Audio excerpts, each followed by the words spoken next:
नमस्कार, मैं हूं के उपाध्याय। आप देख रहे हैं जनता टीवी। नगर निगम के चुनाव की नगर निगम यानी स्थानीय सरकार, शहरी सरकार के चुनाव की धुंधुमी बज चुकी है। अब चुनाव कब होंगे इसकी घोषणा होना बाकी है। 30 मार्च को नगर विकास मंत्री ए के शर्मा ने आरक्षण सूची जारी कर दी। तमाम उतार चढ़ाव के बाद ये आरक्षण सूची जारी हुई है। हाई कोर्ट में मामला गया, फिर सुप्रीम कोर्ट में गया और सुप्रीम कोर्ट ने आखिर सरकार को चुनाव कराने की और आरक्षण सूची करने की मंजूरी दे दी है। माना यह जा रहा है कि 2-1 दिन में चुनाव की तिथियां भी आ जाएंगी और चुनाव की एक तरह से प्रक्रिया शुरू हो जाएगी। लेकिन गुणा भाग जोड़ तोड़ शुरू हो गए हैं, दावे प्रतिदावे किए जा रहे हैं। सब अपनी अपनी जीत, अपनी अपनी सरकार की बातें कर रहे हैं। शहर की सरकार, नगर पालिका की सरकार, नगर पंचायत की सरकार। कुल 762 स्थानीय निकाय हैं, जिनमें से 17 नगर निगम हैं और 199 नगर पालिकाएं, इसके अलावा नगर पंचायतें हैं। कुल मिलाकर के शहरों की सरकार को लेकर के इस समय पूरे उत्तर प्रदेश में एक माहौल बना हुआ है। गली गली, मोहल्ले मोहल्ले पोस्टर टंग गए हैं। कोई हाथ जोड़े नज़र आ रहा है, कोई पैर छू रहा है। कुल मिला के रोचक नज़ारे हैं चुनाव को लेकर के। तिथि घोषित होने के बाद ये नज़ारे और रोचक हो जाएंगे। लेकिन इस पूरी प्रक्रिया में क्या कहानी रही, कैसे आरक्षण की सूची रुकी, कैसे आरक्षण की सूची जारी हुई और अब आगे क्या होने की संभावनाएं हैं, इन्हीं सब चीज़ों को लेकर के पहले आप ये रिपोर्ट देखिए, फिर हम बात करते हैं।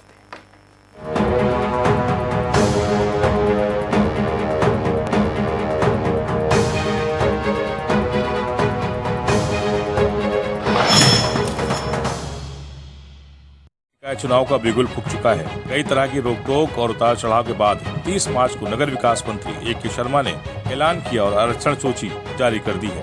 उत्तर प्रदेश के नगर निकाय के चुनाव के संदर्भ में हमने आरक्षण के अंतिम अधिसूचना जारी कर दी है। वो urbandevelopment.up.nic.in हमारी जो वेबसाइट है विभाग की, उस पर अपलोड हो चुकी है। उससे आप एक्सेस भी कर सकते हैं, देख भी सकते हैं। निकाय चुनाव 2024 को लेकर महत्वपूर्ण माना जा रहा है, क्योंकि निकाय चुनाव लोकसभा के लिए संगठन की जड़ों को मजबूत करेगा। यूपी में करीब 762 नगर निकाय के लिए चुनाव होना है, जिसमें नगर निगम के 17 और नगर पालिका परिषद की 199 सीटें शामिल है और बाकी नगर पंचायत की सीटें इसमें शामिल रहेंगी। मेयर पद के लिए लखनऊ, कानपुर, गाजियाबाद में महिला के लिए सीट आरक्षित की गई है, जबकि शाहजहांपुर, फिरोजाबाद महिला ओबीसी के लिए आरक्षित है। सहारनपुर और मेरठ में ओबीसी के लिए तथा आगरा अनुसूचित जाति महिला के लिए आरक्षित है। इसके अलावा 9 जगह पर जनरल कैटेगरी के लोग चुनाव लड़ेंगे। फिलहाल दूसरी बार आरक्षण की अधिसूचना जारी की गई है, जबकि इसके पहले ओबीसी रिजर्वेशन को लेकर विपक्ष खूब हंगामा कर चुका है और सरकार पर ओबीसी विरोधी होने के नाते ओबीसी विरोधी होने के आरोप लगाकर सड़कों पर भी हंगामा कर चुका है। मामला हाईकोर्ट भी पहुंचा था, जहां पर 27 मार्च को कोर्ट ने सभी सीटों को सामान्य मानकर चुनाव कराने का आदेश जारी किया था। लेकिन इसके तुरंत बाद ही यूपी सरकार ने सुप्रीम कोर्ट से चुनाव कराने के लिए समय मांगा था और हाई कोर्ट के आदेश के दूसरे दिन यानी कि 28 मार्च को सेवानिवृत्त न्यायमूर्ति राम अवतार सिंह की अध्यक्षता में निकाय समर्पित आयोग का गठन कर दिया था। सुप्रीम कोर्ट से मिले 6 महीने के अंदर आयोग ने करीब 3 महीने के अंदर ही अपनी रिपोर्ट सरकार को सौंप दी। 350 पन्ने की इस रिपोर्ट में ओबीसी को 27% आरक्षण दिए जाने का हवाला था। इसके बाद 30 मार्च को एक बार फिर नगर विकास मंत्री ने आरक्षण सूची जारी कर दी है। घोषणा होने के बाद सभी पार्टियां इसे अपनी प्रतिष्ठा मानकर चुनावी मैदान में हैं, क्योंकि लोकसभा 2024 के लिए इसे काफी महत्वपूर्ण माना जा रहा है और ये भी माना जा रहा है कि जो नगर निकाय चुनाव में झंडा फहराएगा यानी कि अपनी जमीन को मजबूत करेगा, उसके लिए 2024 का चुनाव उतना ही आसान होगा। देखिए, समाजवादी पार्टी ने पिछड़ों की लड़ाई को लड़ने का काम किया और माननीय सुप्रीम कोर्ट के आदेश के बाद उत्तर प्रदेश में निकाय चुनाव होने जा रहे हैं। समाजवादी पार्टी की तैयारी निकाय चुनाव को लेके पहले से बेहतर है। भारतीय जनता पार्टी के खिलाफ आज पिछले दलित, अल्पसंख्यक, मजदूर, किसान हैं और आने वाले समय में जब निकाय चुनाव होगा तो पिछले दलित सब मिलके भारतीय जनता पार्टी के चुनाव में सबक सिखाने का काम होगा। अब देखना होगा कि नगर निकाय में विपक्षी दल भाजपा को पछाड़ने में कितने सफल होते हैं। अब जब उच्चतम न्यायालय में उत्तर प्रदेश सरकार के द्वारा जो ओबीसी कमीशन गठित किया गया था, उसकी रिपोर्ट सबमिट कर दी गई है और उच्चतम न्यायालय ने उसको स्वीकार कर लिया है। अब उत्तर प्रदेश में स्थानीय निकाय चुनाव ओबीसी आरक्षण के साथ होने के आसार खुल गए हैं। जल्दी ही निर्वाचन आयोग इस संदर्भ में नोटिफिकेशन जारी करेगा और भारतीय जनता पार्टी अपना विजय का परचम लहराने के लिए पूरी तरह से तैयार है। हमारे साथ आज इस बहस में जो हिस्सा लेने वाले हैं वे पार्षद भी रहे हैं और अपने विभिन्न राजनीतिक दलों के नेता भी हैं। राहुल चौधरी हैं, समाजवादी पार्टी के नेता भी हैं, पार्षद भी हैं। नफीस अनवर पार्षद कांग्रेस से और कांग्रेस के नेता भी हैं। रोहित अग्रवाल हैं, आरएलडी के प्रवक्ता हैं। मदन बाबू हैं, भाजपा के नेता भी हैं और पार्षद भी रहे हैं। पार्षद होना अपने आप में गौरव की बात है, क्योंकि ये कहा जाता है कि गली मोहल्ले का चुनाव सबसे ज़्यादा कठिन होता है।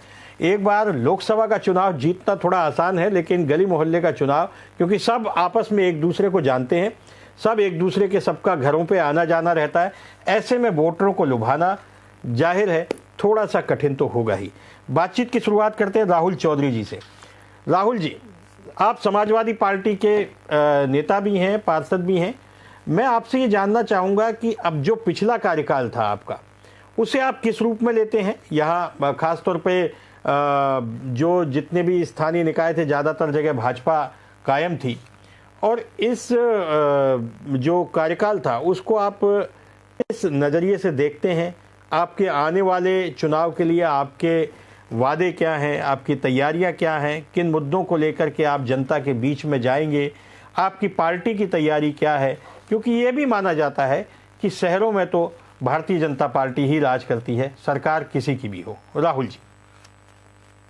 निश्चित तौर पर के जी, हम ये मानते हैं कि पिछले 5 वर्ष में जनता ने जब हमें चुनकर नगर निगम आगरा में भेजा, तो लगातार 5 साल हम लोगों ने जनता के हित के लिए जो कार्य हम कर सकते थे, चाहे सड़क निर्माण का हो, चाहे लाइट का हो, चाहे साफ सफाई का हो, चाहे जलभराव की समस्या रही हो आगरा में, चाहे अन्य जितने भी नगर निगम से संबंधित जो कार्य होते हैं, उस पर लगातार हम लोगों ने प्रयास किया और लगातार अधिकारियों के पर प्रेशर डालकर, दबाव डालकर, क्योंकि निश्चित तौर पर जैसे कि आपने बताया कि आगरा शहर ही नहीं, पूरे नगर निगम में जहाँ शहरी क्षेत्र जहाँ है वहाँ भाजपा का प्रभाव इन निकाय चुनावों में होता है।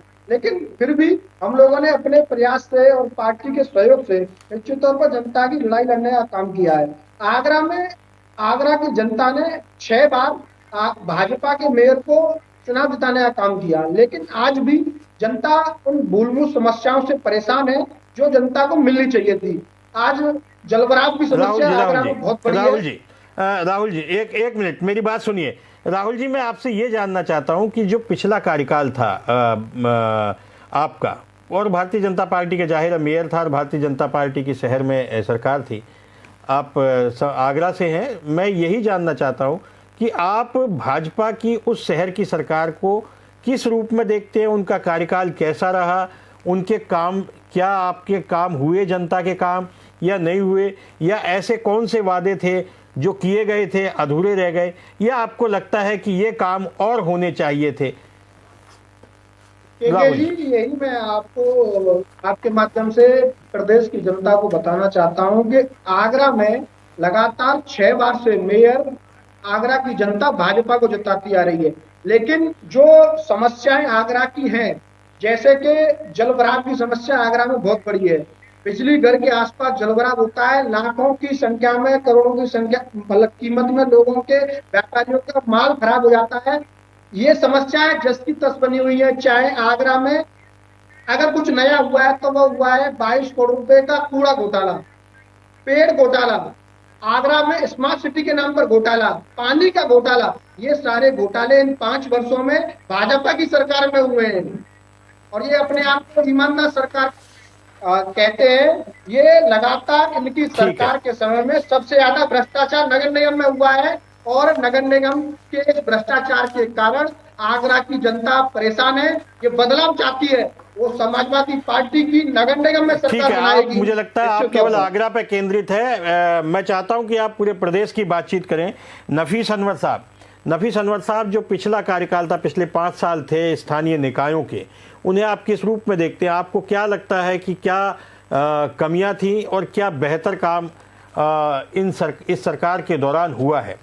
ये आपसे जानना चाहता हूं। किसी एक शहर पे केंद्रित ना हो, जैसे बहुत सारे मुद्दे हैं। आरक्षण की सूची को लेकर के ही आपने देखा होगा कि कितना बखेड़ा हुआ, और उसके बाद अब जाकर के यानी चुनाव विलंब से हो रहे हैं। तो ऐसे बहुत सारे मुद्दे हैं। प्रदेश सरकार ने धन दिया, वो धन पर्याप्त था, नहीं था? क्या विकास के एजेंडे थे? क्या सरकार और स्थानीय सरकार के बीच में आपको कहीं कोई खींचतान नजर आई या सामंजस्य की कमी नजर आई, या आपको लगा कि बहुत बेहतरीन काम हो रहा है? नफीस अनवर साहब। देखिए, सबसे पहले आपको जानकारी दें कि 2006 में हम पार्षद थे। उसके बाद लगातार 2012 और 2017 में मेरी पत्नी पार्षद थी, लेकिन एज ए प्रतिनिधि के नाते काम हमने किया। कांग्रेस के नगर अध्यक्ष के रूप में पिछले 5 साल इसी रुजूम में हमने 2018 से लेकर अब तक काम किया है। तो आपको जहां तक पार्षदी की आपकी बात, निश्चित तौर पर जिस तरीके से पूरे उत्तर प्रदेश के अंदर पिछले 6 महीने से लेकर नगर निकाय चुनाव को लेकर बड़ी भागदौड़ थी, जनरल और ओबीसी को लेकर तमाम सड़कों पर बावजूद जो सरकार ने चाहा वही करा दिया है। ओबीसी हमारे वहाँ जो है जनरल सीट थी, जनरल आज भी है इलाहाबाद के अंदर, प्रयागराज के अंदर। तो हमारे वहाँ सबसे मुख्य बिंदु जो है वो पूरे उत्तर प्रदेश की मुख्य बिंदु है महाकुंभ। और पिछले कुंभ के मेले में जिस तरीके से पहले वाले में यानी 2020 वाले में इस तरीके से इलाहाबाद प्रयागराज के अंदर जबरदस्त भ्रष्टाचार, बड़ी तानाशाही के रूप में काम कराया गया।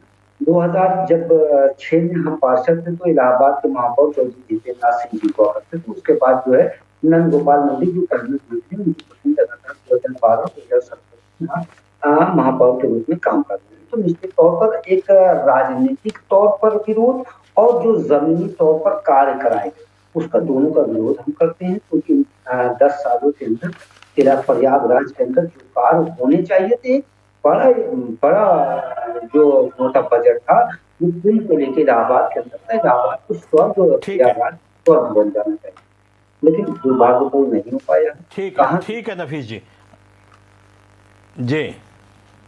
जी आप बोलिए जी, बात अपनी कंप्लीट करिए। तो प्रयागराज को स्वर्ग हो जाना चाहिए। नफीस जी अपनी बात पूरी करिए।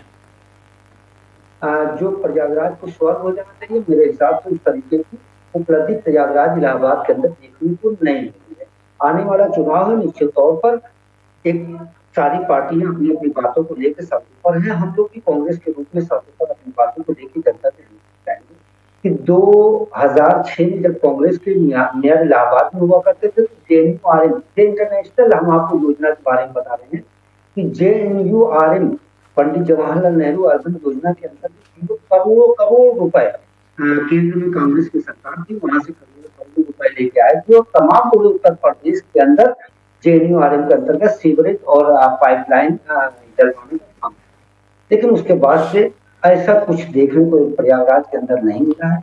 मेरी व्यक्तिगत तौर पर कहीं ना कहीं ये है कि माननीय महापौर जो इलाहाबाद की थी या जो उत्तर प्रदेश के अंदर नगर निकाय चुनाव का बजट होना चाहिए, सरकार ने हाथ खड़ा किया है उतने अच्छे से। रोहित अग्रवाल जी से सवाल लेते हैं। रोहित जी, आप पश्चिमी उत्तर प्रदेश से, आपकी पार्टी का वर्चस्व पश्चिमी उत्तर प्रदेश में है। अब सबसे बड़ी दिक्कत यह है कि आप समाजवादी पार्टी के साथ आपका तालमेल है और उनके साथ अलाइन में आप हैं। एक तो आपकी रणनीति क्या होगी, दूसरा इन चुनाव के लिए बसपा ने भी कमर कस लिया। हालांकि बसपा के हमने आग्रह किया था कि बसपा की ओर से कोई आए, लेकिन सामान्य तौर पर बसपा के लोग बहस में हिस्सा लेते नहीं। और जिन क्षेत्र में आपके लोग चुनाव लड़ेंगे उसी क्षेत्र में बसपा भी चुनाव लड़ेगी, और ऐसे में ये एक चुनौती भी रहेगी। किस तरह से आप सामंजस्य बैठा लेंगे, किस तरह से सीटों का तालमेल होगा। दूसरी बात ये कि भारतीय जनता पार्टी को आप किस रूप में चुनौती मानते हैं, या मानते भी हैं या नहीं। आपके जवाब के बाद फिर हम मदन बाबू से सभी सवालों के जवाब लेंगे। जी देखिए, मैं आपके आखिरी वक्तव्य से शुरू करता हूँ। तो भारतीय जनता पार्टी को तो हम चुनौती इसलिए नहीं मानते हैं क्योंकि भारतीय जनता पार्टी तो खुद ही चुनाव से भाग रही है। देखिए, 31 जनवरी को जो पिछला कार्यकाल था वो समाप्त हो चुका है। आज की डेट में जो भी पार्षद हैं वो सब पूर्व हो चुके हैं, और भारतीय जनता पार्टी ने जानबूझ के ऐसी स्थिति पैदा की कि वो चुनाव समय पे ना हो। भाई, आप एक सरकार चला रहे हैं, आपको स्कूल कॉलेज का इलेक्शन थोड़ी ना है कि आप उसको संभाल नहीं पा रहे हैं, आपको पता नहीं है आरक्षण किस तरीके से घोषित करना है, आपको कुछ भी नहीं पता है, आप तो हर चीज दूसरे के ऊपर डाल देते हैं। भाई, इनका बस चले तो इसके लिए भी वो मुझे लगता है नेहरू जी को जिम्मेदार दे देते हैं। तो भारतीय जनता पार्टी तो चुनाव से भाग रही थी। भारतीय जनता पार्टी को साफ साफ लग रहा था कि जनवरी में अगर चुनाव होगा तो हम बुरी तरीके से हारेंगे, क्योंकि स्थानीय मुद्दों का चुनाव है और उस समय चिकनगुनिया, डेंगू, इस तरीके की बीमारियों से लोग ग्रस्त थे, हर परिवार ग्रस्त था उस समय, और भारतीय जनता पार्टी ने कोई काम जमीन पे नहीं किया था। नाले बचबचा रहे थे, मच्छरों के लिए कोई फॉगिंग नहीं हो रही थी। तो जो नगर निगम का चुनाव होता है वो कहीं ना कहीं उसके ऊपर स्थानीय मुद्दे हावी होते हैं, और भारतीय जनता पार्टी ने इसीलिए अपनी रणनीति के तहत इसको जानबूझ के टालने का काम किया। ठीक है, ये कामयाब रहे, इन्होंने चुनाव टाल लिया, लेकिन आज अगर भारतीय जनता पार्टी इस चुनाव में जाती है तो ये क्या कहेंगे जनता से? 5 साल क्या किया है इन्होंने? भाई ठीक है, मैं राष्ट्रीय लोकदल का नेता हूं, मैं कभी पार्षदी मैंने नहीं लड़ी, मैं विधायकी लड़ चुका हूं, तो मुझे नहीं पता कि मदन बाबू कैसे अपनी जनता को फेस करेंगे। लेकिन मुझे लगता है कि क्योंकि नगर निगम के चुनाव में 1 to 1 कनेक्ट होता है, ऐसी स्थिति में जब आप अपनी जनता के पास जाएंगे तो जनता पूछेगी ना कि विधायक जी, नगर निगम वाले जब गाड़ी उठा के ले आते थे हमारी, तब तो आप उनको फोन नहीं कर पाते थे, है ना? तो आप तो हमारी नाली साफ नहीं करवा पाते थे, आप हमारे घर के बाहर का कूड़ा नहीं उठवा पाते थे, तो हम आपको वोट क्यों दें? और शहरी इलाकों में भारतीय जनता पार्टी का वर्चस्व बहुत सालों से है, बहुत सालों से है। तो इसलिए भारतीय जनता पार्टी को कहीं ना कहीं ये तकलीफ जरूर होने वाली है कि वो चुनाव के किन मुद्दों पे उतरेगी। इसलिए शायद वो राष्ट्रवाद के मुद्दे इस चुनाव में भी लेके आएंगे, जो कि लाना इन्होंने शुरू भी कर दिया है। खैर, तो अब भारतीय जनता पार्टी को ये देखना है कि हम कैसे चुनाव लड़ते हैं। अब रही बात, इतना डर क्यों लगता है आपको रोहित जी, एक मेरा बहुत सामान्य सा सवाल है, राष्ट्रवाद के मुद्दे से इतना भयभीत क्यों हो जाते हैं? अगर राष्ट्रवाद का मुद्दा है तो उसमें नुकसान क्या है? क्या राष्ट्रवाद होना गलत है? क्या राष्ट्रवादी होना गलत है, या वो देशद्रोही की श्रेणी में आता है? नहीं, देखिए, बिल्कुल राष्ट्रवाद के मुद्दे से हमें डर नहीं लगता, राष्ट्रवादी होना भी चाहिए, लेकिन जब आप अपने को मेंबर्स को, कलीग्स को आप जब ये कहते हैं, जो आपके साथ बैठ के राजनीति कर रहे हैं, एक ही सदन में बैठे हुए हैं, और जब आप उनको सर्टिफिकेट बांटना शुरू करते हैं कि हम राष्ट्रवादी हैं और आप देशद्रोही हैं, तो ये कहीं ना कहीं आपकी छवि को दर्शाता है, ये कहीं ना कहीं आपकी मानसिकता को दर्शाता है। देखिए, आप जनता को मुद्दों से, मूल मुद्दे जो हैं, उससे अगर आप भटकाएंगे तो कहीं ना कहीं वो इफेक्ट करता है जनता के विकास को। अगर हम नगर निगम के अंदर, अगर हम ये कह रहे हैं कि चिकनगुनिया, डेंगू, मलेरिया जैसी बीमारियों से भाजपा ने लड़ने के लिए प्रयास तक नहीं किया, तो वो यही तो कारण है ना। जब राष्ट्रवाद के मुद्दे को आप ले आएंगे तो जनता कैसे पूछेगी आपसे कि भैया, जब चिकनगुनिया फैला हुआ था हमारे घर में, तब आप कहां थे पार्षद जी? जब मलेरिया फैला हुआ था, जब डेंगू से हमारे यहाँ मौत हुई थी, तब आप कहां थे? आपको करना क्या था? आपको एक अच्छी फॉगिंग ही तो करनी थी। अब मैं आपके शुरुआती मदन बाबू ने तीनों को सुन लिया। मदन बाबू से मेरा सवाल है, मदन बाबू जी, एक तो सबसे पहला सवाल तो यही है कि चुनाव विलंब होने के लिए सभी दल सामान्य तौर पे भाजपा को दोषी मानते हैं, और ये बात सही भी है कि भाई जब पता ही था कि कार्यकाल समाप्त हो जाएगा जनवरी में, तो जो आरक्षण की व्यवस्था है इत्यादि सब जानकार लोग हैं, सरकार में कानूनविद भी बैठते हैं, तो फिर ये कमी कहाँ रह गई? और अब ये जो चुनाव विलंब से हो रहा है, तो उसके लिए जो अभी रोहित जी कह रहे थे, क्या यही सब चीज़ें थी कि जिसकी वजह से चुनाव विलंब से कराए जा रहे हैं?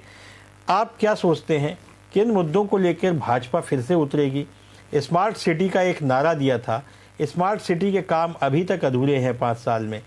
अब किन मुद्दों को लेकर के मदन बाबू, किन मुद्दों को लेकर के आप चुनाव मैदान में जाएंगे? मदन जी। जो आप लोग कहते हैं, सभी को मेरा नमस्कार। नफीस जी, राहुल चौधरी जी एवं रोहित जी, आप सभी को मेरा नमस्कार। जैसा कि अभी आपने बताया कि ये देरी क्यों हुई, अगर देखा जाए ये समाजवादी के जो रोहित चौधरी से प्रश्न करना चाहिए था, क्योंकि इनके ही सरकार में जो ये आरक्षण तय हुआ था वही तरह चलता चला आ रहा था। ये तो कमियां अगर कुछ थी तो इन्होंने करके छोड़ी थी, जो कमियां उजागर हुई अब कोर्ट द्वारा ही सही, तो जो हमारी भारतीय जनता पार्टी सरकार है, योगी जी ने उसे प्राथमिकता से कहा कि हमें किसी का हक नहीं मारने देंगे, और ओबीसी का आरक्षण के लिए उन्होंने बाकायदा कोर्ट के ही आदेशानुसार ट्रिपल टेस्ट कराकर उसकी कमेटी बनाकर, और आरक्षण में जो देरी हुई तो इन्हीं की देन थी, जो पूर्व में इन्होंने जिस कमियां को छोड़ रखा था उसे पूरा किया गया। एक तो ये, दूसरा ये कि जैसे नफी जी ने बताया, राहुल जी ने, इनके एक सेम क्वेश्चन थे कि कुछ भी काम नहीं हुआ, नाली बजा रही है, ये हो रहा वो हो रहा है। हमें लगता है कि ये पार्षद रहे हैं 2006 से नफी जी, हमें भी 2006 से ही पार्षद हूँ लगातार। और या तो आपने काम कराने की हिम्मत नहीं रही कि आप काम कराते, लड़ के कराते, झगड़ कराते, क्योंकि आपको जनता ने वोट दिया था, ना कि आप किसी तरह नामिनेट होकर सपा पे आ गए थे या कैसे आए थे, जीते थे, जनता ने जिताया था। तो आपका अधिकार बनता था कि आप जो भी महापौर जिस दल का हो, इससे नहीं होता, क्योंकि महापौर सबका हो जाता है। क्योंकि हमारे कानपुर नगर निगम में माननीय प्रेमलता पांडे जी महापौर रही, उन्होंने किसी प्रकार का भेदभाव नहीं किया, चाहे सपा के लोग। आप मेरी पूरी बात सुनिए, आपकी बात मैंने पूरी बात सुनी, मैंने ध्यानपूर्वक आपकी पूरी बात सुनी है।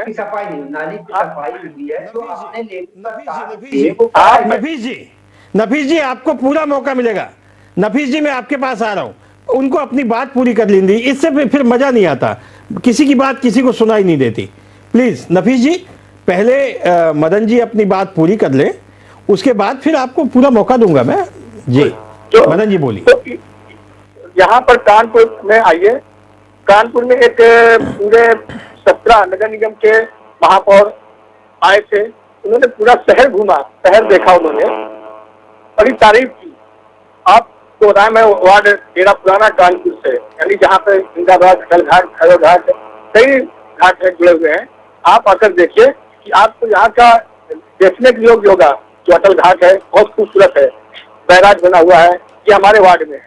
और मैं अपने आप को गर्व से कह सकता हूँ कि मैं भारतीय जनता पार्टी का पार्षद हूँ और काम बड़े दम से कराया है। और एक अकेले मैंने नहीं, 110 पार्षद हैं, सभी ने कराया, चाहे सपा के हो, चाहे कांग्रेस के हो, चाहे निर्दलीय हो। आप पता करिए कि कानपुर में कैसा विकास होता है, क्योंकि किसी प्रकार का कोई भेद नहीं किया गया, सबको बजट सेम दिया गया।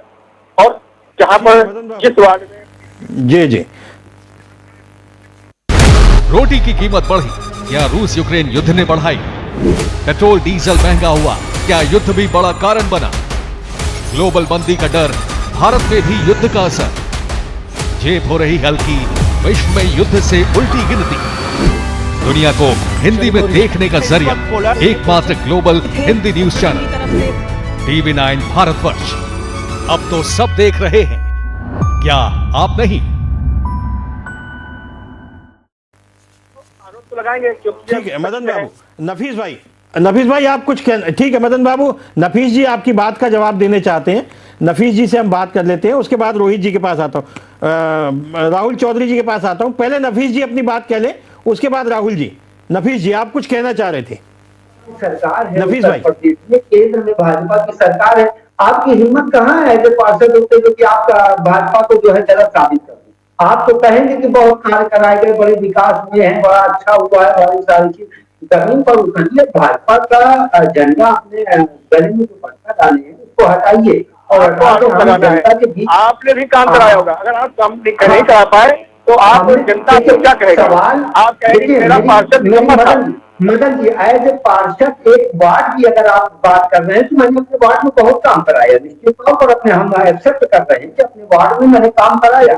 बट अगर आप उत्तर प्रदेश या प्रयागराज की, हम अपने शहर की अगर बात कर रहे हैं तो नो डाउट जितना कार्य होना चाहिए था, जो उपलब्धि महाकुंभ को लेकर जितने बड़े बजट प्रयागराज के अंदर आए वो देश आप देखिए कि आप अगर महापौर के साथ जी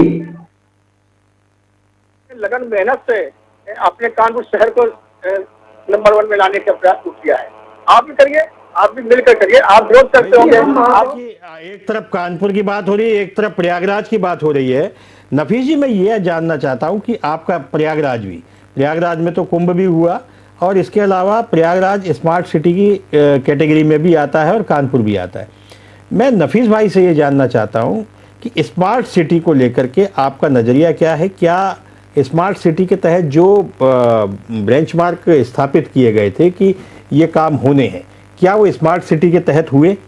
इसके बाद फिर मैं इसी का जवाब राहुल जी से भी लूँगा कि राहुल जी आप आगरा से जुड़े हुए हैं, क्या आगरा में स्मार्ट सिटी के काम हुए? लेकिन पहले नफीस भाई बोल ले, उसके बाद आप फिर क्रम से चलते हैं तो सब आपकी सबकी बात सुनी जाएगी और एक एक करके बोलेंगे तो सबको जनता देखेगी भी, सुनेगी भी, और नहीं तो किसी की बात सुनाई नहीं देगी। पहले नफीस भाई से जवाब लेते हैं, उसके बाद राहुल जी से। जी नफीस भाई। हम आपको एक बात बताते हैं, आप मीडिया के लोग हैं, पूरा देश देख रहे हैं। जिस शहर में जाते हैं गलिया कूचा मोहल्ला चौराहा चौक चौराहा सब देख, हमको तो डर लगता है स्मार्ट सिटी का नाम आने पर। अगर सत्यता आप के जो भी लोग हों एक टीम बना के हमारे वहां भेज दीजिए इलाहाबाद के अंदर, और वो अगर सड़कों पर सिविल लाइंस की सड़कों को अगर स्मार्ट सिटी कह रहे हैं तो अच्छा लगेगा। अगर वो मोहल्ले की सड़कों को स्मार्ट सिटी बता रहे तो बड़े बड़े गड्ढे भी मिलेंगे, बड़े बड़े टूटी टूटी सड़कें मिलेंगी। इनका विकास पिछले 10 सालों में, 5 सालों में, 7 सालों में हुआ ही नहीं। आप आइए, हम आपको इसी प्रयागराज की धरती पर तमाम ऐसे मोहल्ले हैं जो प्रभावित हैं, जो कार्य जहां बिल्कुल नहीं कराए गए। और खास तौर से एक बात और है, अब तो मजबूरी इस बात की, वरना सदस्यता चली जाएगी, कहीं कुछ चला जाएगा, कहीं कोई चीज चला जाएगा। इसलिए अब तो आंख से अंधे और कान से बहरे होकर इस सरकार में रहना पड़ेगा निश्चित तौर पर, क्योंकि अगर आपने आवाज उठाया तो आपका नुकसान भी। तो ये दुर्भाग्यपूर्ण है कि इलाहाबाद के अंदर, ठीक है नफीस भाई, नहीं जी जो इलाहाबाद के अंदर गलियों की चौक जी नफीस भाई बोलिए। परिस्थिति है, जो इलाहाबाद के अंदर गलियों की चौक चौराहों की परिस्थिति है, वो स्मार्ट सिटी नाम सुन के भय लगता है, डर लगता है। स्मार्ट सिटी, हम भाई से सवाल करते हैं, कानपुर में रहते हैं, हम कानपुर अभी होके आए, हम सवाल करते हैं कानपुर की हकीकत में, आप जमीनी हकीकत बताइएगा। हकीकत आप भाजपा के पास है, आपकी तो मजबूरी है आपको कहना है कि कानपुर एकदम स्मार्ट सिटी हो गया, पूरा लंदन बना दिया है आपने, अपने वार्ड को जापान बना दिया, पूरे कानपुर को लंदन बना दिया। कोई समस्या नहीं है, सारी समस्या का समाधान कर दिया, पानी बिजली सारी चीजें सब, लेकिन आप जमीनी हकीकत, आप सत्यता बताइए। अगर आम जनता की आप ठीक है नफीस भाई। राहुल चौधरी जी, राहुल जी आप आगरा से जुड़े हुए हैं। आगरा तो इंटरनेशनल सिटी है, यहाँ विदेशी पर्यटक भी आते रहते हैं। आगरा में मेट्रो का काम भी चल रहा है और बहुत सारे काम पिछले दिनों हुए हैं, मेरा भी अक्सर आगरा आना जाना होता रहता है। क्या लगता है आपको कि जो स्मार्ट सिटी के तहत आगरा को मिलना चाहिए था वो मिल गया या अभी अधूरा है? बहुत सारे शहर ऐसे हैं जहां अभी भी सीवर लाइन के लिए सड़कें खुदी पड़ी हैं, रास्ते जाम हो रहे हैं, नालियां चौक पड़ी हैं, अगर सीवर लाइन डल गई है तो सड़कें नहीं बनी हैं। और ये उन कामों की मैं बात कर रहा हूं जो नगर निगम के क्षेत्र में आते हैं। तो मैं आपसे राहुल जी सिंपली किसी एक वार्ड की बात नहीं कर रहा हूँ, मैं आपसे एज ए समाजवादी पार्टी नेता बात कर रहा हूँ कि आप किस नज़रिए से देखते हैं। आप पार्षद के रूप में जवाब न दें, आप ये जवाब दें कि आगरा के आप शहर के वासिंदे हैं, वहाँ पार्षद भी रहे हैं, वहाँ आगरा में आपने क्या महसूस किया कि क्या वाकई आगरा स्मार्ट सिटी की ओर है? राहुल जी। ठीक है जी, मैं आपके माध्यम से ही प्रदेश के दर्शकों को बताना चाहता हूँ कि आगरा स्मार्ट सिटी में करोड़ों रुपए का भ्रष्टाचार, ये मैं नहीं कह रहा हूँ, ये भाजपा का स्थानीय विधायक डॉक्टर जीएस धर्मेश ने नोडल अफसर पर आरोप लगाए हैं कि उसने मीटर लगाने के नाम पर बड़ा घोटाला आगरा में हुआ है। आगरा, आप अखबारों में बड़ी बड़ी खबरें लगी, उसने मुख्यमंत्री जी से शिकायत भी करी, लेकिन उसके बाद भी कोई कार्रवाई नहीं हो रही। रही बात सीवर की स्थिति इतनी खराब है, पूरा आगरा का सीवर यमुना में बह रहा है। ये गंगा और यमुना की सफाई के नाम पर करोड़ों रुपए खा गए। लगातार आगरा की सड़कें, पूरे शहर की सड़कें टूटी पड़ी हैं, चाहे वो सीवर डालने के नाम पर हो, चाहे पानी की लाइन डालने के नाम पर हो, धूल ही धूल है। आगरा ध्वस्त पड़ा हुआ है और आगरा तो पर्यटकों की नगरी है, पूरा विदेश तक के लोग आगरा को देखने आते हैं, ताजमहल को। फिर भी आगरा, और आगरा से जाने के बाद उसकी आगरा की इमेज उनकी नजर में खराब होती है। ये सिर्फ और सिर्फ उत्तर प्रदेश सरकार और उसके अधिकारियों के कारण है। ठीक है रोहित जी, आप पूरे प्रदेश के प्रवक्ता हैं, आपने क्या महसूस किया? बहुत सारी सिटी स्मार्ट सिटी घोषित हुई थी, इन स्मार्ट सिटी को लेकर के मेरा सवाल सबसे एक ही है ताकि मैं समझ सकें और जनता को भी समझ में आए कि स्मार्ट सिटी को लेकर के कितने काम हुए, कितने वादे हुए, कितने अधूरे रहे और ये भी सही है कि ऐसा नहीं है कि स्मार्ट सिटी के तहत काम नहीं हुए, बहुत सारे काम हुए हैं, लेकिन ये देखने में ज़रूर आया कि स्मार्ट सिटी के जहाँ जहाँ काम हुए वहाँ परेशानियाँ बहुत रही और विलम्ब बहुत हुआ है। रोहित जी। देखिए, एक तो क्या है ना, बड़े बड़े नाम दे देने से कुछ नहीं होता है। आप किसी को स्मार्ट सिटी कह दीजिए, आप कहिए make in India, skill India, तो सिर्फ नामों से कुछ नहीं होता है, इवेंट क्रिएट होता है। जैसे अभी मदन बाबू बैठे हुए हैं, भाजपा के शायद पार्षद हैं, आपने बताया, तो इन्होंने बहुत अच्छा खेला, बहुत अच्छी बैटिंग की इन्होंने। इन्होंने क्या किया, इन्होंने जैसे ही देखा कि कांग्रेस के नेता ने कमियां गिनाना शुरू की, तो इन्होंने उनके ऊपर चढ़ गए कि साहब आप अपने वार्ड पे काम ही नहीं करते। तो समस्या ये है कि भारतीय जनता पार्टी को सिर्फ स्वयंभू बनने की आदत है कि वो खुद का विकास, उनको लगता है कि हमने बहुत काम कर दिया, बहुत विकास कर लिया, 18 घंटे हम काम कर रहे हैं, 20 घंटे हम काम कर रहे हैं, परंतु वो ये कहीं ना कहीं ग्राउंड से नहीं जुड़ पाते, जमीन से नहीं जुड़ पाते कि जनता को क्या लग रहा है, क्या जनता को विकास दिख रहा है। अब मदन बाबू के अगर वार्ड में आप जाके देखिए, हमारे तो कार्यकर्ता मदन बाबू के वार्ड में भी रहते हैं कानपुर में, तो मदन बाबू के वार्ड में जाके देखिए कूड़ा तक नहीं उठा है। अगर आप अभी की मैं स्थिति बता रहा हूं आपको, अभी की स्थिति बता रहा हूं कि मदन बाबू से कहती है अपने मोबाइल कैमरे को लेके अपने घर के बाहर चले जाएं और वहां की स्थिति दिखा दें ऑन कैमरा अभी। तो देखिए ये सच्चाई है। अच्छा, अब है क्या, अब कांग्रेस के नेता को भी वही पार्टी लड़नी है। मैं लाइव दिखाने के लिए बिल्कुल बिल्कुल मैं तो कहूंगा, कृपया उठें कि मैं नहीं, आप कृपया उठें, होता तो मेरा कृपया कहें नहीं, आप इस बात को कृपया कहें नहीं, अपने मोबाइल को उठाएं, अपने मोबाइल को उठाएं और अपने घर के बाहर का नजारा दिखाएं। आप जहाँ बैठे मैं तो कहूंगा दिखा सकते हैं, क्या घर दिखा सकते हैं? बिल्कुल दिखा सकता हूँ, मैं कूड़े का ढेर दिखा सकता हूँ, मैं अपने घर के बाहर कूड़े का ढेर आपको दिखा सकता हूँ। आप दिखाइए ना, दिखाई ढेर, आप अपने घर पे क्यों इकट्ठा किए हैं? आपको अच्छा लगता है? अरे भाई मैं तो आप जिम्मेदार व्यक्ति हैं और कूड़ा इकट्ठा कर रहे हैं, भाई तो कोई सुने तब तो मैं उसको सफाई करवाऊंगा। अगर कोई सफाई करेगा तब तो मैं सफाई करवाऊंगा। भाई मैं तो पत्र लिख सकता हूँ, मैं शिकायत कर सकता हूँ, एक जन नेता होने के नाते मैं समस्या को उजागर कर सकता हूँ। अब देखिए जिम्मेदार, देखिए मदन बाबू, देखिए मेरा आपका व्यक्तिगत, ये मेरा आपका व्यक्तिगत डिबेट नहीं हो रहा है, ताकि सुबह कह सके कि भारतीय जनता पार्टी के देखो सीवर बह रहा है। आप ही ऐसे लोग हैं कि रात में सीवर में बिल्कुल। अब देखिए मेरा आपका व्यक्तिगत डिबेट नहीं हो रहा है, देखिए देखिए भारतीय जनता पार्टी देखिए एक्सपोज हो गई, भारतीय जनता पार्टी एक्सपोज। मदन जी रोहित जी अपनी बात पूरी कर लें, इसके बाद आप ही का नंबर है, आप पूरा उनका जवाब दीजिएगा और मैं पूरा वक्त दूंगा, आपका वक्त जो भी है वो कम नहीं करूंगा। रोहित जी अपनी बात कंप्लीट कर ले तो मुझे लगता है कि सबको सुनाई देगा, आपको भी सुनाई देगा। रोहित जी आगे रखिए, जारी रखिए। वैसे यहाँ बैठ करके लाइव दिखा पाना संभव नहीं है जी। नहीं, भारतीय जनता पार्टी में मैं शुरू से कहता रहा हूं ये चीज कि भारतीय जनता पार्टी की समस्या यही है कि उनको जो ट्रेनिंग मिलती है ना, वो कहीं ना कहीं ऊपर से लेके नीचे तक के लोगों को सेम मिलती है। तो इनको ये ट्रेनिंग मिलती है झूठ बोलो झूठ बोलो झूठ बोलो, और तब तक बोलो जब तक सामने वाला विश्वास ना कर ले कि झूठ बोलो, आपके ट्रैप पे फंस ना जाए झूठ बोलो।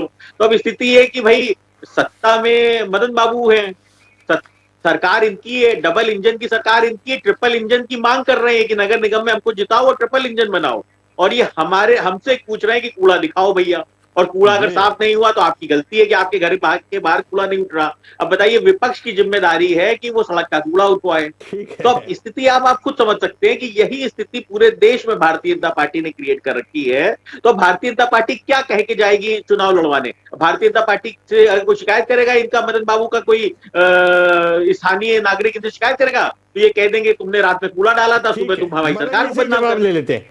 ठीक है रोहित जी मदन जी से ही जवाब ले लेते हैं। मदन जी अब आप तफसील से जवाब दीजिए, आपने रोहित भाई को पूरा सुना है, अब आप तफसील से जवाब दीजिए। मेरा कोई सवाल नहीं है, जो उन्होंने सवाल उठाए हैं उनका आप जवाब दीजिए, और वही जवाब संभव तो जनता भी जानना चाहती है।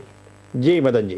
कहना चाहता हूँ रोहित जी विधायक रह चुके हैं, क्या है विधायक रह चुके ना, तो इनको क्या पता कि नीचे क्या गलियां खराब है, खराब है, नहीं पता है। सुन लीजिए, ये नफीस जी भली बात जान सकते हैं कि पार्षद कितना काम करता है। अगर नफीस जी कहें कि हम काम नहीं करते हैं तो मान लेंगे। दूसरी चीज, ये विधायक है, ये तो अपना जानते हो कि कहाँ बंगले में बैठे हैं, आम जनता परेशान है, इनको कुछ पता भी नहीं। लेकिन पार्षद जानता, एक एक घर का दरवाजा जानता, एक एक मकान नंबर जानता कि कहाँ पे क्या समस्या है। सुन लीजिए मदन जी करेक्ट कर लें, मदन जी सुधार कर लें, पहले सुन लें। रोहित अग्रवाल जी विधायक का चुनाव लड़े हैं, विधायक हैं नहीं, वे इस समय आरएलडी के प्रवक्ता हैं जी। अब आप अपनी बात कहिए। तो जनता ने इनको जिताया नहीं था, क्योंकि इसलिए नहीं जिताया था क्योंकि इनको जनता की समस्या पता ही नहीं है, तो जनता क्या जाने इनको। एक तो ये, जैसा इन्होंने कहा कि अभी हम दिखाएंगे तो मेरे दरवाजे कूड़ा रखा है, तो सोचना चाहिए जो विधायक का चुनाव लड़ रहा हो वो अपने दरवाजे कूड़ा इकट्ठा करेगा क्या? नहीं करना चाहिए। एक तो ये। दूसरा, हमारे पास खाली बातें नहीं है। आपको मैं बताता हूँ कि रियल घटना बताता हूँ कि मेरे वार्ड में 257 प्रधानमंत्री आवास, यानी जिसमें 2.5 लाख रुपए मिलता है बनाने के लिए। आप मानेंगे नहीं, इस आजादी से पहले आज तक ऐसे लोगों ने मेरे सामने रोए हैं। वो कहती है कि मेरे ससुर थे, मेरे घर कच्चा था, टपकता था पानी, अपने बच्चों को लपेट कर कैसे रात काटते थे वो जानती हैं। मेरे पति भी खत्म हो गए और मुझे कभी कोई सहयोग नहीं मिला, लेकिन मोदी सरकार में, योगी सरकार में उनको 2.5 लाख मिला, उनके आवास आज पक्के हैं। इसे गर्व से कहती हैं कि हम मोदी योगी वोट देंगे। तो आप कहाँ हैं? नीचे जमीन पे काम हुआ है, जमीन पे जिसे बोलते हैं, आवाज से बढ़कर कुछ नहीं सकता। कहते रोटी पकाओ मकान, रोटी के लिए। मदन बाबू मेरी बात सुनिए। हम नगर निगम चुनाव की बात कर रहे हैं, राष्ट्रीय और राज्य स्तरीय मुद्दों पे हम बात ही नहीं कर रहे। पूरी तरह से ये स्थानीय मुद्दों पे आधारित मैं बात कर रहा हूँ। मेरा कहना यह है कि कानपुर के ही आप बात कर लीजिए, कानपुर के कोई 5 ऐसे काम गिना दीजिए कि जो स्मार्ट सिटी के तहत पूरे हो गए हों और जिसकी वजह से कानपुर की सूरत और सीरत दोनों बदली नजर आ रही है। इस पे बात करिए। प्रधानमंत्री आवास योजना, उज्ज्वला योजना, ये सब लोकसभा चुनाव में आएंगे ही मुद्दे। मदन बाबू, जिसको आवास मिलेगा, जिसको 2.5 लाख मिला, आवास पक्के में रहेगा, जिसको लोग छत टूटी थी, मकान कच्चे थे, आपको क्या वोट नगर निगम के पार्षद को नहीं देगा, महापौर को नहीं देगा। आपको बताते हैं, हमारे कानपुर में स्मार्ट सिटी के माध्यम से, नगर निगम के निधि से माध्यम से, नाव गंगा के माध्यम से, अटल घाट, आप पता करिए, गंगा बैराज, अटल घाट, इतनी बड़ी योजना, इतना लोग पूरा शहर आता है। आप भी आएंगे तो एक बार जरूर आपके रिश्तेदार कहेंगे कि मुझे अटल घाट जाना है, बैराज घूमना है। कहाँ हम बात कर रहे हैं? आप आइए तो मोती झील देखिए, अब चेंज हो चुका है। जो पहले था सरकारों ने नहीं बंद किया डेवलप, आज आइए आप खुद कहेंगे कि कानपुर पहले जैसा नहीं। आप लेकर भटक जाएंगे, अपने रिश्तेदारों के घर में जाने में भी सोचेंगे कि यार ये क्या चेंज हो गया। तो ऐसा इस बार शहर हुआ कानपुर हमारा, आपका भी शहर हुआ है, पर आप स्वीकार करने में वो कर रहे हैं कि कहीं पार्टी से डांट न मिल जाए। आपको डांट मिल सकती है, इसलिए आप स्वीकार नहीं कर रहे हैं कि विकास कितना हुआ है। चलिए ठीक है, ये बताइए कि इस बार आपके मुद्दे क्या होंगे? ठीक है, इस बार आपके मुद्दे क्या होंगे चुनाव में? भाजपा के मुद्दे क्या होंगे? भाजपा अपना एक अलग घोषणा पत्र बनाती है, भाजपा के मुद्दे क्या हो सकते हैं जो लगता है कि अब इन चुनाव में वो आपको फायदा दिलाएंगे? अब नगर निगम का चुनाव मोदी जी के नाम पे तो होगा नहीं। बिल्कुल नहीं होगा। हमारे मोदी आदरणीय, हमारे प्रधानमंत्री हैं, योगी हमारे मुख्यमंत्री हैं, तो उनका संरक्षण रहेगा। और दूसरी चीज ये कि मुद्दे, हमारे पे मुद्दे क्या है? हमें तो विकास करना है, काम करना है। ऐसा कोई विषय नहीं जिसमें हम लोग काम ना कर रहे हो।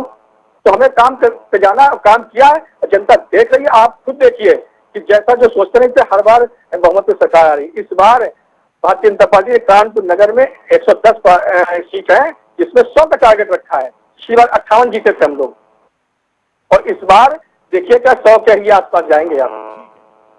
ठीक है मदन बाबू, ठीक है, ये तो चुनावी बात हो गई। राहुल चौधरी जी, एक सवाल आपसे भी है। आपकी पार्टी के नेता जो जातिगत समीकरण है उसको लेकर के लगातार बयान दे रहे हैं, और वो रामचरितमानस पर वो तमाम तरह के विवाद हो रहे हैं। रामचरितमानस को लेके स्वामी प्रसाद मौर्य ने इतने बयान दिए हैं कि इसका कहीं ना कहीं नुकसान मुझे लगता है कि जो आम जनता में चर्चा भी है, समाजवादी पार्टी को स्थानीय चुनाव में भी भुगतना पड़ेगा। क्योंकि एक रामचरितमानस ऐसा ग्रंथ है जिसकी जो हमारे दिलों में है, जो हर भारतीय के दिल में धड़कता है, लेकिन उसको लेकर के जिस तरह से बयानबाजी हुई है और उसके बाद जिस तरह से राज्य सरकार ने इस बार पूरी तरह से हिंदुत्व पर फोकस किया, तो जाहिर है ये सब मुद्दे भी रहेंगे नगर निगम के चुनाव में। भले ही नाली, कूड़ा और स्मार्ट सिटी के मुद्दे हों, लेकिन जब आप चुनाव मैदान में जाएंगे तो जातिगत आधार भी रहेगा और कहीं ना कहीं समाजवादी पार्टी से जो अपर कास्ट का वोट है वो इस समय तो कहीं समाजवादी पार्टी के साथ दिखाई नहीं देता। ऐसे में आपको चुनाव में जाना है, एक तरफ रामचरितमानस है, दूसरी तरफ स्मार्ट सिटी है, तीसरी तरफ वो आवास योजना और उज्ज्वला की भी बात करेंगे, आपको अंदाजा लग ही गया होगा। तो ये भी एक राहुल जी आपको चुनौती तो है। केके जी, जो स्थानीय मुद्दों के साथ साथ जो आम जन के मुद्दे हैं, महंगाई सबके लिए है, चाहे वो अपर कास्ट का हो, चाहे बैकवर्ड हो, चाहे एससी हो। बेरोजगारी हर नौजवान के लिए है, चाहे वो किसी भी जाति और बिरादरी और धर्म का हो। अपराध जो घट रहा है हर किसी के साथ घट रहा है, कोई जाति देखकर अपराध नहीं घट रहा। तो ये सारे मुद्दे भी हम लोग जनता के बीच में लेके जा रहे हैं। ये सिर्फ जुमलेबाज लोग हैं, झूठे हैं। इनको ये सरकार मुफ्त में होली पर सिलेंडर देने की बात करती थी, क्या हुआ? जुमले आपके स्वामी प्रसाद मौर्य हो रहे हैं। अभी तो जो जुमले हैं स्वामी प्रसाद मौर्य उठा रहे हैं। अभी तो भाजपा ने कोई जुमला दिया ही नहीं। अभी तो स्वामी प्रसाद मौर्य लगातार रामचरितमानस के बारे में बोलते हैं, जैसे तैसे आपके पार्टी के प्रवक्ता रफू करते हैं उस मुद्दे को, तब तक स्वामी प्रसाद दोबारा बयान दे देते हैं। तो ऐसे में कब तक समाजवादी पार्टी उनके बयानों को रफू करती रहेगी, या समाजवादी पार्टी के लोग स्वामी प्रसाद मौर्य के बयानों के साथ खड़े, ये अभी तक स्पष्ट नहीं है। केके जी, मुख्य समस्या प्रदेश में जो समस्या मैंने आपको बताई है, महंगाई है, बेरोजगारी है, अराजकता है, दंगाई है, अपराध है, ये मुद्दे हैं। सड़क है, नाली है, खरंजा है, लगातार पीडब्ल्यूडी की सड़कों पर घोटाले निकल रहे हैं। भाजपा के सत्ता दल के विधायक सड़कों में भ्रष्टाचार की उजागर कर रहे हैं। क्या ये मुद्दे नहीं है? क्या सांड से शहर में चलने वाले लोगों के साथ हादसे नहीं हो रहे? बताइए। मुद्दे हैं, मैं कह रहा हूं मुद्दे हैं, लेकिन सामने ये मुद्दे भी आएंगे भाई। मैंने कब कहा कि ये मुद्दे नहीं हैं, लेकिन ये मुद्दा भी आएगा। आप देख लेना चुनाव में, अभी आरक्षण को लेके आया ना मुद्दा। ये सब इतनी कवायद क्यों हुई, इतने बयानबाजी क्यों हुई? आरक्षण के मामले को लेकर के ही हुई है। अब फिर से ये मुद्दा आएगा और ये आपको मैदान में जब जाएंगे, चुनाव के मैदान में, तो आपको इसके जवाब देने पड़ेंगे। मुझे जवाब दें या नहीं दे, उससे कोई फर्क नहीं पड़ने वाला। मेरा सवाल सुनिए, मेरा जवाब सुनिए। आरक्षण के साथ खिलवाड़ भाजपा सरकार ने किया। जब हाईकोर्ट में रेट लगाई, उसके बाद जब सुप्रीम कोर्ट ने फैसला किया, सरकार को फटकार लगाई कि आप आरक्षण देकर चुनाव कराइए। सरकार बैकवर्ड का आरक्षण छीनने पर तुली हुई है। चाहे 69,000 भर्ती शिक्षक घोटाला हो, इस सरकार ने बैकवर्ड के साथ खिलवाड़ किया है। तो ये सरकार तो दलित और पिछड़ों के साथ खिलवाड़ करने का काम कर रही है। हम तो सर्व समाज की बात करते हैं, विकास की बात करते हैं। ठीक है, आप अब उस बात का जवाब ही नहीं दे रहे हैं। वो ठीक है, मैं आपकी बात समझ गया। नफीस भाई, कांग्रेस को लेकर भी मेरी एक बहुत जिज्ञासा है। कांग्रेस तमाम राहुल गांधी का भी बड़ा मुद्दा है और इसको लेकर के बहुत सारे आंदोलन भी हुए और प्रदर्शन भी हुए हैं। लेकिन यूपी में कहीं कांग्रेस, चाहे चुनाव नगर निगम का हो, चाहे नगर पालिका का या नगर पंचायत का, कांग्रेस कहीं एक्टिव दिखाई नहीं देती। ये आपको लगता नहीं कि इस तरह की जब कांग्रेस की स्थिति है तो आपको सबसे ज़्यादा दिक्कतें होती होंगी स्थानीय स्तर पर चुनाव मैदान में जाने की? मुझे लगता है कि कांग्रेस के जो पार्षद जीत के आते हैं वो अपनी निजी छवि से जीत के आते हैं, कांग्रेस के सिंबल पर जीत कर नहीं आते। कहीं ना कहीं ये कमजोरी तो आपको भी महसूस होती होगी ना नफीस भाई? बिल्कुल आपने बिल्कुल ठीक कहा है। कहीं ना कहीं हम लोगों को ये कमजोरी महसूस होती है, लेकिन उत्तर प्रदेश की जनता क्योंकि पा के चक्कर में पड़ी है, जैसे सपा, बसपा, भाजपा लगातार पिछले 30 सालों से उत्तर प्रदेश के अंदर आज जनता जो है इन्हीं के लोगों की चक्कर में फंसी हुई। लेकिन अब आप कह रहे हैं कि हमने संघर्ष नहीं किया। हमने उत्तर प्रदेश में बहुत संघर्ष किया है। 2017 के चुनाव में आपने 2022 के चुनाव में आपने देखा होगा, 17 के बाद माननीय प्रियंका गांधी जी उत्तर प्रदेश में पूरी तरीके से एक्टिव हुई। तमाम आंदोलन उन्होंने किया, तमाम उन्होंने लड़ाई लड़ा, तमाम मुद्दों पर उन्होंने रोड पर निकल के 1 to 1 लड़ाई लड़ाई। हम जो उस समय कांग्रेस के नगर अध्यक्ष के रूप में कार्य कर रहे थे, हम लोगों को दिक्कत होती है कहीं ना कहीं। लेकिन अब ऐसा लगता है कि आने वाला दिन जो आम जनता के बीच में बात होती है वो खुल के अब बात होती है कि अब वो चाहे छोटा चुनाव हो या बड़ा चुनाव हो, आम जनता कांग्रेस के साथ जा रही है। क्योंकि कांग्रेस के दौर में अब ये देखिए एक चीज यहाँ पर कहने वाली बात है, आजादी के बाद इस देश के अंदर, अब देश की बात हम एक सेकंड के लिए कर लेते हैं, आजादी के बाद इस देश के अंदर एक वक्त का खाना खाए, ठीक है, उपवास किया। ठीक है नफीस भाई, हम भी चाहते हैं कि कांग्रेस कहीं ना कहीं रहे, विपक्ष के नाते कांग्रेस को रहना चाहिए। अब एक एक सवाल बहुत संक्षिप्त सा रोहित जी से और मदन जी से ले लेते हैं, समय बहुत कम है। आपकी बात से मैं सहमत हूं नफीस भाई कि कांग्रेस का अस्तित्व रहना चाहिए, क्योंकि विपक्ष मजबूत होगा तभी ये लोकतंत्र भी मजबूत रहेगा। इससे मैं सहमत हूं आपकी बात से। रोहित जी, आपका दल सामान्य तौर पर पश्चिमी उत्तर प्रदेश का दल कहा जाता है और यही अवधारणा भी है और यही सच्चाई भी है। पश्चिमी उत्तर प्रदेश में आपके समाजवादी पार्टी के साथ चुनाव में सीटों के बंटवारों को लेकर के क्या कोई अभी फार्मूला तय हो गया है या होना है? बहुत संक्षेप में आप जवाब दीजिए, उसके बाद मदन जी से बात करते हैं और फिर डिबेट समाप्त करेंगे। नगर निगम के चुनाव को मद्देनजर रखते हुए हमने एक समिति बनाई है, जो समिति समाजवादी पार्टी के ने भी एक समिति बनाई है, और वो दोनों समिति आपस में समन्वय बना के और ये डिसाइड कर रहे हैं कि किस पार्टी को किस सिंबल पे कहाँ पे चुनाव लड़ाना है, क्योंकि स्थानीय मुद्दों के चुनाव है और इसमें कहीं ना कहीं कैंडिडेट ज्यादा मैटर करता है। बिल्कुल, बिल्कुल। पार्टी समिति है वो जहां जहां जिसके, ये बात सही है, ये बिल्कुल रोहित जी की बात से मैं सहमत हूँ। बिल्कुल बिल्कुल बिल्कुल, वो तो मैं अभी नफीस जी से कह ही रहा था कि कांग्रेस के जितने भी पार्षद जीत के आते हैं तो सामान्य तौर पे भी अपनी व्यक्तिगत छवि से जीत के आते हैं। खैर मदन जी, अभी बहुत संक्षेप में ये बताइए कि आपके आने वाले चुनाव में आपके मुद्दे क्या होंगे, भाजपा का अपना मतलब मुद्दे क्या होंगे, बस यही बहुत संक्षेप में जवाब दीजिए, उसके बाद हम डिबेट समाप्त करते हैं। सबका साथ सबका विकास, मतलब किसी प्रकार कोई भेद नहीं, कोई वो नहीं रहेगा, क्योंकि इस बार जो हमारे हाईकमान है वो इस पर चर्चा कर रहे हैं, चल रहा है कि इस बार हम लोग मुस्लिम को भी टिकट देंगे, यानी 110 सीटों पर भी लड़ाएंगे, तो सबके साथ हम लोग। ठीक है मदन जी, ठीक है, बिल्कुल मैं आपकी बात से सहमत हूं, लेकिन हम इस बहस को आगे नहीं बढ़ा सकते, समय का अभाव है। राजनीति की ये बहस अभी चलती रहेगी क्योंकि चुनाव अभी बाकी है। आप सब लोगों का बहुत बहुत धन्यवाद, आप हमारे साथ जुड़े, भविष्य में भी आप हमारे साथ जुड़ेंगे।